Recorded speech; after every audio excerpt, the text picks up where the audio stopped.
Hello, আসসালামু আলাইকুম। কেমন আছেন সবাই? আমি আজকে নিয়ে আসলাম নতুন একটা রেসিপি নিয়ে। আর সেটা হচ্ছে ভাপা ডিম ভুনা। হ্যাঁ, এখানে প্রথমে বাটির মধ্যে আমি সরিষার তেল নিয়ে একটু মেখে নিয়েছি। যে ডিমগুলো ভেঙে নিলাম, দুটো দুটো বাটিতে দুটো ভেঙে নিলাম। দিয়ে দিলাম কাঁচামরিচ কুচি, একটু ধনিয়া পাতা কুচি, দিয়ে দিলাম হচ্ছে একটু লবণ,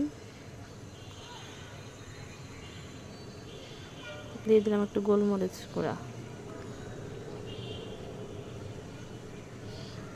এখানে ভাপের মধ্যে বসিয়ে দিলাম একটা স্ট্যান্ডের মধ্যে পাতিলে, দিয়ে দিলাম ঢাকনা। হ্যাঁ, আর ঢাকনাটা ছিঁড়ে দিয়ে যেন কোনো ভাপ বের না হতে পারে দিয়ে দিলাম এখানে একটা, আপনারা লং দিতে পারেন। আমার সামনে আটা ছিল, এই জন্য একটু আটা দিয়ে দিয়েছি। তো এটা হচ্ছে লুবনাস ব্লক থেকে আমি এসেছি। আমি লুবনা রান্না আমার এক সময় আমি একদমই পারতাম না, কিন্তু এখন আমি মোটামুটি আল্লাহ রহমতে সব কিছুই করার চেষ্টা করি। হ্যাঁ, তো সেই ক্ষেত্রে যে ডিম বাপাটা হয়ে গেল, যে ডিম বাপাটা উঠিয়ে আপনাদের দেখালাম, খুব সুন্দর একটা কালার এসেছে।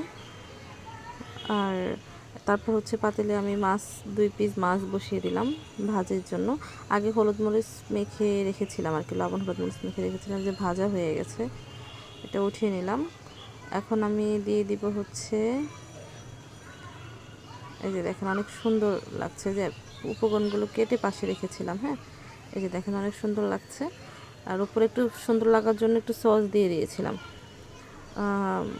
এখন রান্নার মানে ভুনার জন্য যাব। এখানে আমি এই যে পেঁয়াজ, টমেটো, ধনিয়া পাতা, কাঁচামরিচ কেটে রেখেছিলাম, সেটা পেঁয়াজ দিয়ে দিলাম কড়াইয়ের মধ্যে। পেঁয়াজটা দিয়ে দেওয়ার পরে পেঁয়াজটা লাল হয়ে ভেজে আসার পরে দিয়ে দিব হচ্ছে একটু আদা রসুন বাটা, মানে আদা রসুন পেস্ট। দিয়ে দিলাম হচ্ছে টমেটো। টমেটোগুলো ভাজা হয়ে গেলে দিয়ে দিব হচ্ছে বিভিন্ন প্রকার মশলা, লবণ, হলুদের গুঁড়ো, মরিচের গুঁড়ো, জিরার গুঁড়ো।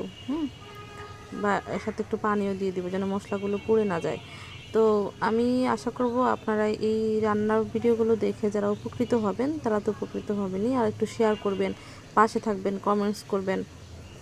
যে সবগুলো মশলা আমি দিয়ে দিচ্ছি একে একে করে, জিরার গুঁড়ো, হলুদের গুঁড়ো, মরিচের গুঁড়ো, ধনিয়ার গুঁড়ো, সবগুলো দিয়ে আর একটু পানি দিয়ে দিলাম। পানি দেওয়ার পরে বলক আসার পরে এখানে আমি মাছ দিয়ে দিয়েছিলাম। মাছটা দিয়ে দেওয়ার পরে এখন ডিমগুলো দিয়ে দিব। এই যে দেখেন অনেক সুন্দর লাগছে ডিমগুলো। ডিমগুলো দিয়ে দিলাম।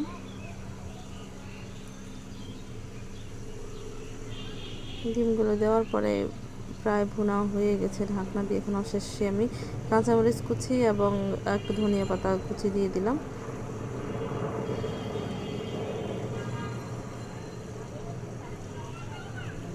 রান্না প্রায় শেষের দিকে। এই যে পরিবেশনের পালা, পরিবেশন করলাম। আশা করি সবাই ভালো আছেন, ভালো থাকবেন, সুস্থ থাকবেন। চ্যানেলটিকে শেয়ার করবেন, পাশে থাকবেন, কমেন্টস করবেন, লাভ লাইক ওয়াক দিবেন। আল্লাহ হাফেজ। আজকে এই পর্যন্তই, ভালো থাকবেন, ধন্যবাদ, টাটা।